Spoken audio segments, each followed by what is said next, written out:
Então assim nos diz a santa bendita palavra do nosso Deus. Certamente te ajuntarei tudo, ó Jacó. Certamente congregarei o restante de Israel. Pô-los-ei todos juntos, como ovelhas no aprisco, como rebanho no meio do seu pasto. Farão grande ruído, por causa da multidão dos homens. Subirá diante deles o que abre caminho. Eles romperão, entrarão pela porta e sairão por ela. E o seu rei irá diante deles. Sim, o Senhor à sua frente. Até aqui, meus irmãos, a palavra do nosso Deus. Nós, reformados, nós que fazemos parte de uma igreja calvinista, herdeira da reforma, muitas vezes costumamos criticar outras igrejas que normalmente não falam sobre pecado, não falam sobre arrependimento, não falam sobre o juízo. E nós dizemos que para que alguém entenda o evangelho é preciso que essa pessoa de fato entenda primeiro as más notícias. Antes de entender as boas novas, é preciso entender as más notícias. De que todos os homens são pecadores, que todos os homens merecem o juízo de Deus, que todos os homens estão caminhando para o inferno. Contudo, por outro lado, será que no nosso afã de sermos fiéis a essa mensagem importante, não temos nos esquecido de anunciar a boa nova? O que é o evangelho senão a boa notícia de Deus? E muitas vezes nós pregamos sobre o pecado, nós pregamos sobre a condenação, mas nós nos esquecemos de dar a boa nova. Nós nos esquecemos da mensagem bíblica completa, que não termina na condenação, mas sim é uma mensagem de esperança para os homens. E é exatamente isso que acontece no livro de Miqueias. Nós já vimos os 2 primeiros capítulos de Miqueias, onde o profeta vem anunciando o juízo de Deus sobre a nação. Ele veio falando sobre como o povo estava pecando, ele veio falando sobre os gananciosos que estavam tomando os campos, tomando as casas, tomando as propriedades dos outros, dos mais pobres, dos menos favorecidos. Nós vimos como tudo isso foi falado e anunciado o juízo sobre essa nação tão má e tão pecadora. Mas uma pergunta fica: será que ao Miqueias anunciar o juízo de Deus sobre Judá, isso não significaria também que os justos daquela cidade sofreriam? Todos não sofreriam a mesma sorte? Toda a nação, inclusive aqueles que eram, de certa forma, inocentes pelo pecado desse povo? Não haveria um castigo sobre todos? Então, onde está a esperança? Onde está a esperança para aquele que é fiel, para aquele que ama a Deus? E Miqueias nos mostra. Miqueias não termina essa sessão, ele não termina esse primeiro bloco falando simplesmente sobre o juízo, mas ele termina com um tom de esperança. Veja comigo novamente o versículo 12, diz assim: certamente te ajuntarei todo, ó Jacó. Certamente congregarei o restante de Israel.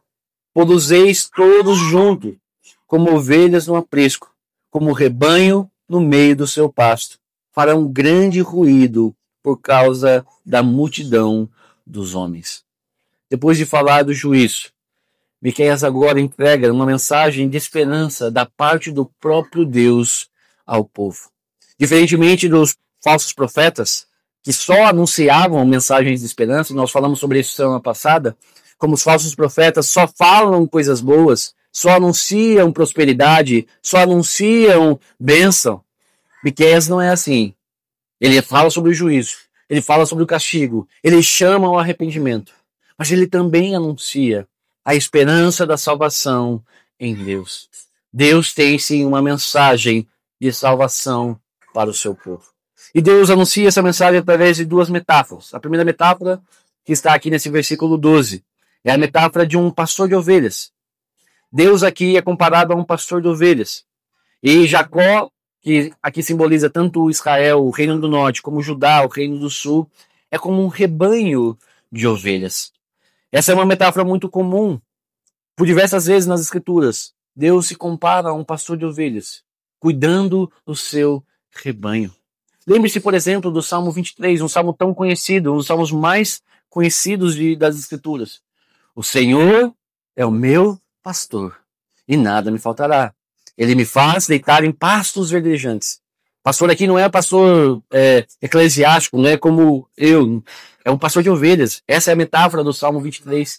O Senhor é como um pastor para as suas ovelhas. Ele me faz ir até os pastos, que são os mais verdes, que são aqueles os melhores, que dão um maior sustento à minha vida. O Senhor é o pastor do seu povo. Por exemplo, no êxodo do Egito, quando o povo saiu da terra do Egito, depois de estar escravizado por 400 anos. Essa saída é descrita também como o Senhor, como um pastor de ovelhas, tirando o seu rebanho para fora daquela terra. Por exemplo, o Salmo 78, verso 52 diz assim: fez sair o seu povo como ovelhas e o guiou pelo deserto como um rebanho.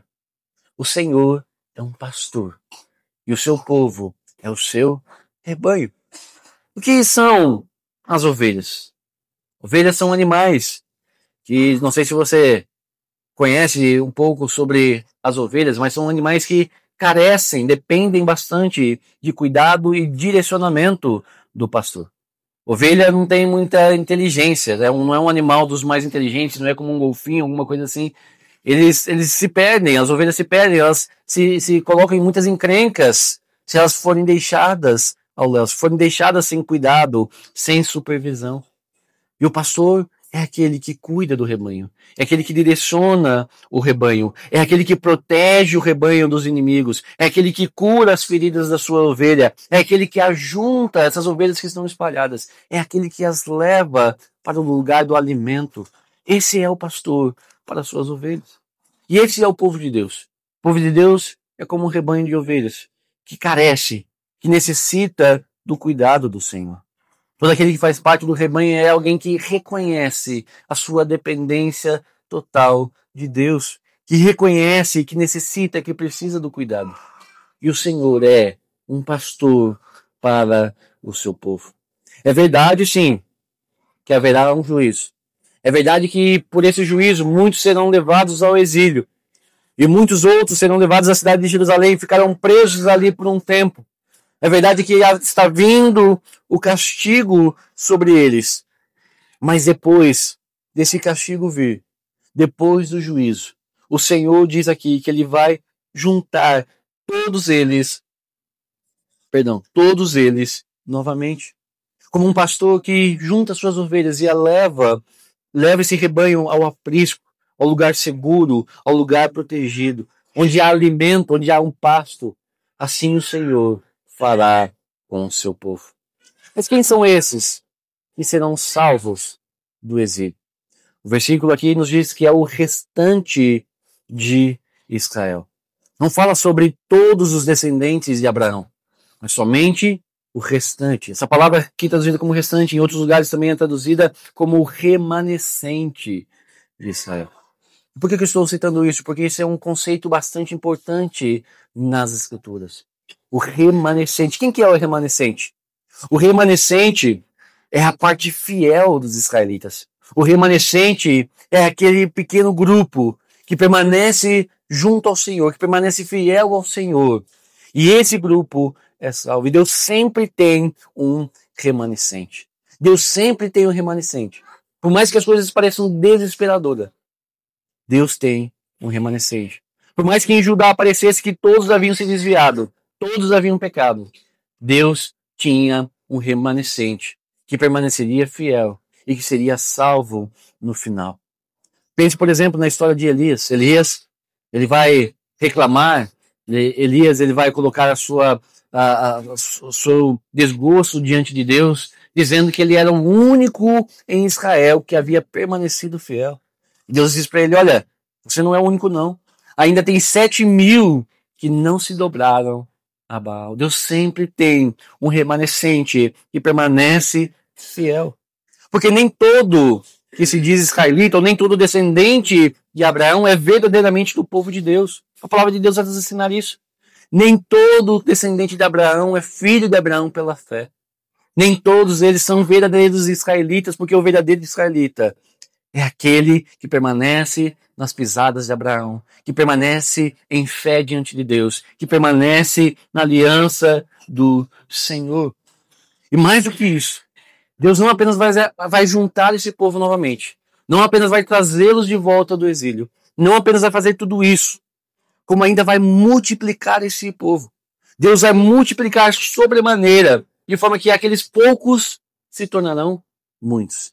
De um remanescente, de um resto que fica lá, Deus fará com que eles sejam uma multidão de homens, a tal ponto que o seu barulho será como se um grande rebanho de ovelhas estivesse fazendo barulho.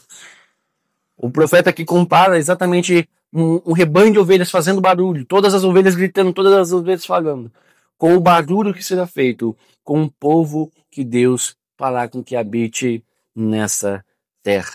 Certamente, por duas vezes o texto diz, certamente isso acontecerá.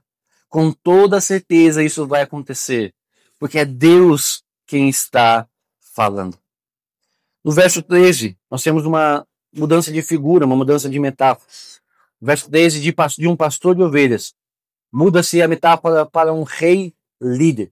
Aqui Deus é descrito como um rei líder. Veja comigo novamente o verso 13, diz assim: subirá diante deles o que abre caminho. Eles romperão, entrarão pela porta e sairão por ela. E o seu rei irá adiante deles. Sim, o Senhor à sua frente. Esse rei líder, ele subirá e quebrará o portão. Que portão é esse? É o portão de Jerusalém. Lembre-se que conforme Miqueias profetizou, a Assíria viria contra a nação de Judá, e de fato veio. E a Síria veio tomando todas as cidades do reino de Judá.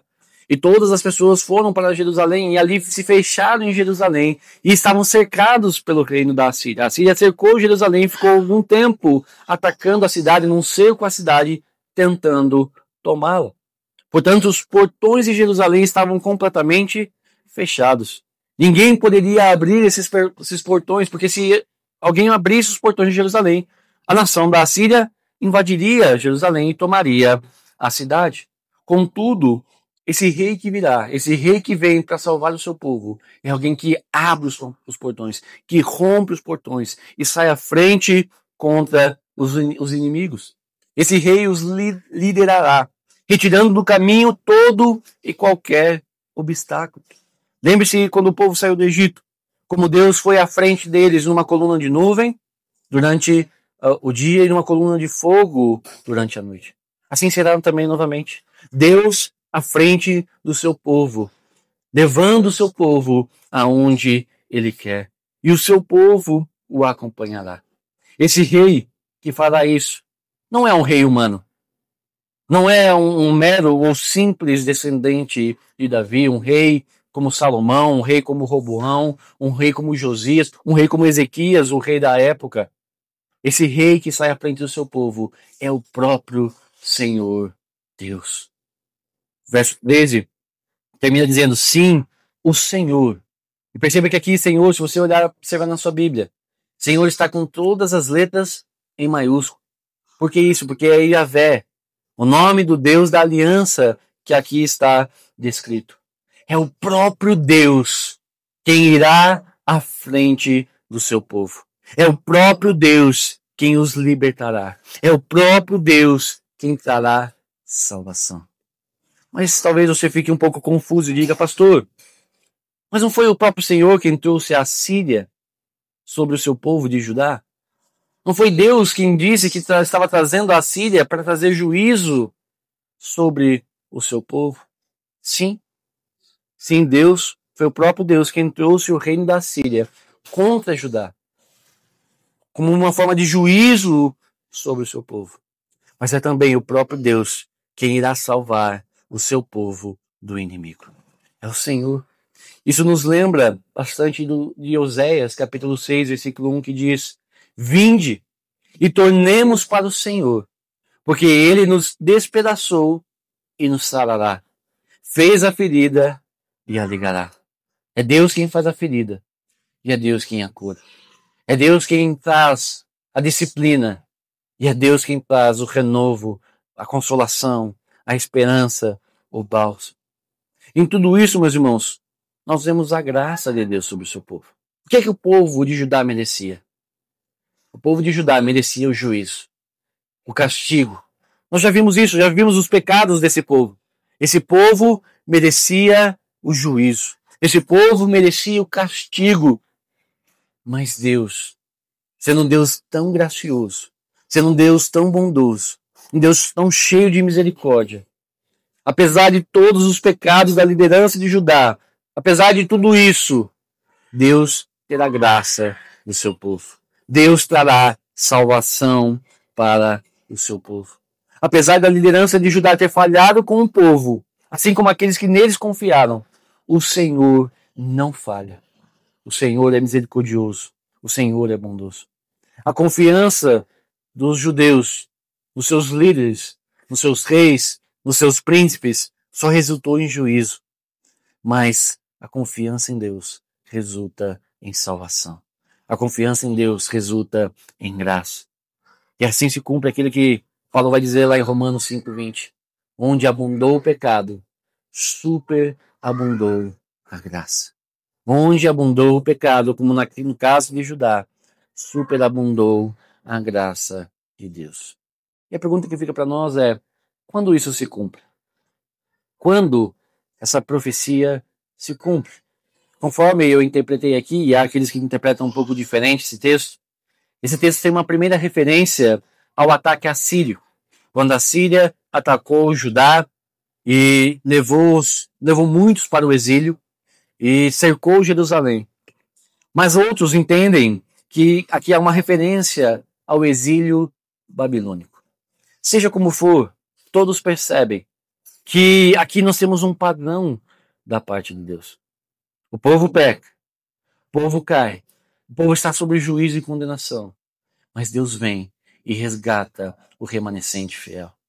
Tanto é assim que mesmo outros interpretaram antigamente, mesmo interpretações rabínicas anteriores, sempre viram uma referência a uma concretização completa quando o Messias viesse. Havia uma esperança da parte dos judeus de que assim como foi no tempo com a Assíria, assim como foi no tempo da Babilônia, haveria um tempo em que essa profecia se cumpriria de forma mais plena na vinda do grande Messias. E quem é o Messias? Quem é esse que de fato cumpre plenamente essas promessas? A resposta é Jesus. Jesus, de fato, é aquele que cumpre Miqueias 2:12 e 13. E ele de fato cumprirá quando ele retornar para buscar o seu povo, o remanescente fiel. Quando Cristo voltar, então ele juntará todo o seu povo e o levará para si. E o levará a pastos verdejantes. E o levará a um lugar seguro, tranquilo, protegido. Nós vemos isso, por exemplo, lá em João 10. Quando nós olhamos para João 10, nós vemos Jesus dizendo que ele é o bom pastor. Ele é o rei, filho de Davi. Ele é o pastor das suas ovelhas. Ele é o bom pastor. Ele é o próprio Senhor encarnado que veio para salvar o seu povo, para liderá-lo em salvação. Ele é a própria porta do aprisco. Ele é o lugar seguro, tranquilo. Ele chama as suas ovelhas pelo nome, todas elas vêm a si. E ele é aquele que dá a vida em favor das suas ovelhas. E ele é aquele quem as liderará para a salvação eterna, de tal forma que as ovelhas que estão nas suas mãos, das suas mãos ninguém pode arrebatar, ninguém pode tirar. Jesus é aquele que cumpre essa profecia. Jesus é a graça de Deus. Jesus é a salvação, a esperança prometida para o remanescente. E o que nós aprendemos com esse texto, meus irmãos? Talvez você questione, pastor, o que isso tem a ver conosco? O que isso muda a minha vida amanhã? O que isso tem a ver comigo? O que essa profecia de Miqueias dada ajudar lá atrás tem a ver conosco hoje? Eu gostaria de apontar 3 aspectos bastante importantes. Em primeiro lugar, nós aprendemos aqui que Deus é gracioso. Deus, o nosso Deus, é um Deus de graça. Talvez você se veja, talvez você perceba que você tem sido mais semelhante ao povo de Judá do que ao remanescente fiel, mais semelhante aos líderes do povo gananciosos, que vivem para juntar riquezas, que não se importam com quem vai machucar. A única coisa que você se importa é o que você vai ganhar no processo. Talvez você perceba que não tem tido uma vida com o Senhor, não tem confiado no Senhor. E você merece o juízo e o castigo de Deus. Mas eu gostaria de te dizer, hoje, que esse Deus é o Deus de toda graça. Esse Deus a quem nós anunciamos, sobre quem nós estamos falando, é um Deus gracioso. E eu te convido a voltar-se para Ele. Eu te convido, eu te chamo a vir e confiar nele para a sua salvação. Volte-se para Deus. Ele é um Deus cheio de graça. Em segundo lugar, gostaria de apontar para o fato de que Deus cuida e salva a sua igreja. Pode parecer que tudo está acabado. Pode parecer que tudo é um caos. Que o mundo está em ruínas. Que o mundo vai de mal a pior. De fato, esse mundo vai de mal a pior. Talvez a gente questione onde está Deus em tudo isso, onde está a salvação prometida. Eu gostaria de reafirmar aqui e te lembrar que Cristo está cuidando da sua igreja. Cristo está cuidando de nós. Ainda que tudo à nossa volta pareça estar estremecido, pareça que é um caos, pareça que o juízo de Deus já está vindo sobre nós. Lembre-se, Cristo cuida e salva o seu povo. Ele é o bom pastor. É Ele quem está cuidando das nossas vidas. É Ele quem vai nos liderar até o fim. É Ele quem garante que nós seremos salvos no último dia. Porque nós não seremos salvos pelas nossas forças, mas sim porque Cristo, o bom pastor, o nosso Rei, o nosso Senhor, nos lidera para a sua salvação. Ele é o bom pastor da sua vida. Ele é o bom pastor da sua alma. Confia nele, descansa nele, descansa em Cristo. Ele é o seu bom pastor. Por fim, gostaria também de chamar a nós todos para que anunciemos o Evangelho, mas para que anunciemos o Evangelho completo. É sim importante falar sobre o pecado. É sim importante falar para as pessoas à nossa volta que elas estão caminhando em condenação, estão caminhando para o inferno, estão caminhando sem Deus e esse caminho é um caminho de morte, não é um bom caminho. É importante anunciar tudo isso, mas que anunciemos o Evangelho completo, dizendo que em Cristo há esperança, que em Cristo há salvação. Falemos de Cristo, falemos da esperança. Que Deus os abençoe, meus irmãos. Vamos orar nesse instante, feche seus olhos, falemos com o Senhor. Senhor nosso Deus e Pai, queremos te louvar, te engrandecer e te agradecer, ó Deus, por tamanha esperança que nós temos em Cristo Jesus. Senhor, nós não merecemos nada da tua parte, a não ser do teu juízo e a tua ira. Não merecemos nada a não ser a condenação eterna, Pai. Mas tu és um Deus gracioso, tu és um Deus bondoso, e por tudo isso nós te louvamos. Te louvamos pela salvação que há em Cristo Jesus. E clamamos para que todos aqui creiam e confessem Cristo como seu Senhor e seu Salvador. Sê com o teu povo, cuida da tua igreja, como nós sabemos que o Senhor sempre tem feito, ó Pai. Que nós possamos confiar em Ti, que, ó Deus, descansemos no Senhor, descansemos em Cristo, sabendo que Ele é o nosso bom pastor. E que anunciemos essa mensagem às pessoas da nossa volta. Quantos estão caminhando para o juízo? E ó Deus, necessitam dessa mensagem de esperança. Que nós sejamos os anunciadores de boas novas. Que anunciemos essa boa notícia ao mundo. E que o teu nome seja glorificado em tudo. É assim que nós oramos agora, em nome de Jesus. Amém.